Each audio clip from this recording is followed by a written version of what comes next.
एक रात्रि उसे बहुत मदिरा पान कराया गया।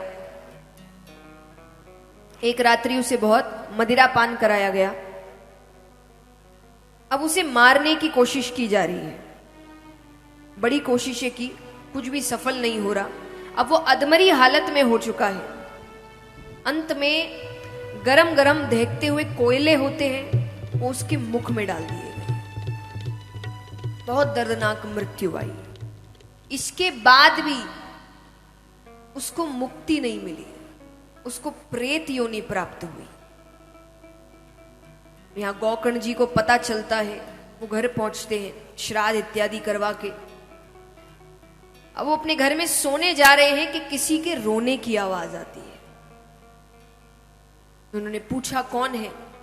उसने कहा मैं तुम्हारा भाई धुंधकारी हूं, मुझे प्रेत योनि प्राप्त हुई है, मेरी मुक्ति के लिए कुछ करो।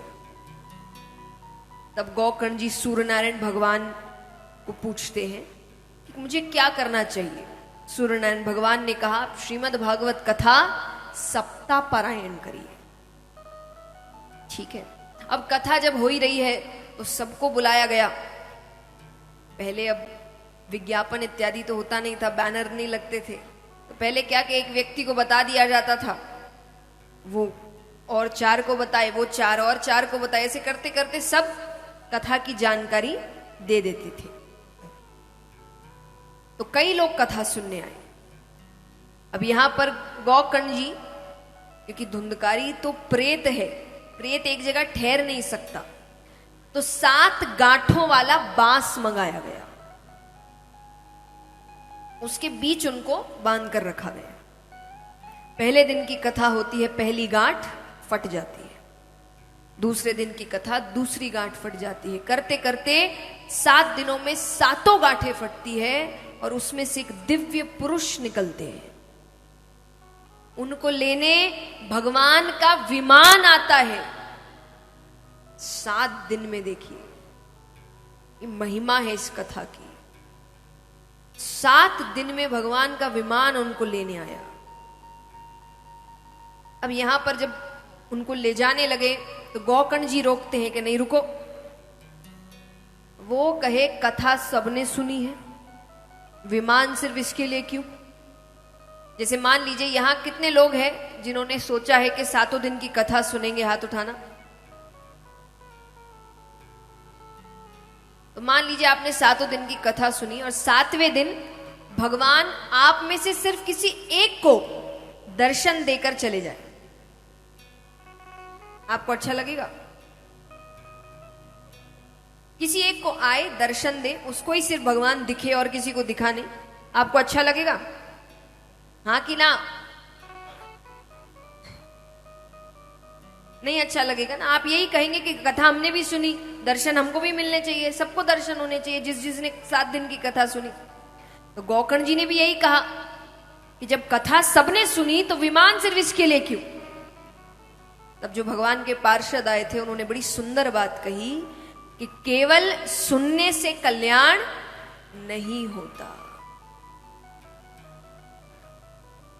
ये उन्होंने सिर्फ कथा के लिए कही, पर ये बात, ये 3 शब्द जिस व्यक्ति ने अपने जीवन में उतार लिए, वो हर क्षेत्र में सफलता पा सकता है, हर क्षेत्र में।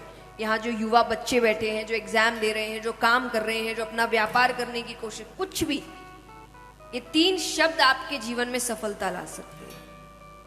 क्या? पहला श्रवण, यानी सुनना। तो कथा पहले सुननी पड़ती है, और कोई भी आप काम कर रहे हैं तो पहले ज्ञान अर्जित करना पड़ता है, यानी सुनना पड़ता है। यहां पर किसी को सुनने की आदत है नहीं। कहते ना कि बस कथा ही बची है जहां लोग सुन रहे हैं, बाकी तो सब बोल ही बोल रहे हैं। तो यहां पर सबसे पहली चीज है श्रवण, तो पहले सुनो। दूसरा है चिंतन, कि जो सुना उसका चिंतन करिए। जैसा मैंने आपको ये होमवर्क क्या है कि यहां सुन के घर जाके भूल गए तो क्या फायदा फिर सुनने का? आप घर जाके चिंतन करिए कि कौन कौन सी कथाएं हुई, क्या बताया गया, क्यों बताया गया। अब जैसे धुंधकारी जी, वहां जितने लोग कथा सुनने आते थे, कथा सुने, उठे, कपड़े झाड़े, अपने घर गए, काम में लग गए। अब उनके पास तो कोई काम नहीं, वो तो बंधे हैं। अब वो चुपचाप पूरे दिन करे क्या? तो फिर वो चिंतन करते थे कि कथा में क्या बात हुई, क्या बताया गया, किसका मतलब क्या है। अब ये सोच सोच के उनको सार मिलता तो उनको रोना आता कि मुझे क्या करना था, मैंने क्या किया जीवन भर। वो खूब रोए। उन्होंने इतना प्रायश्चित किया कि 7 दिनों में उनके सारे पाप धुल गए। तो चिंतन आपको समझाता है कि आप जीवन में कर क्या रहे हैं।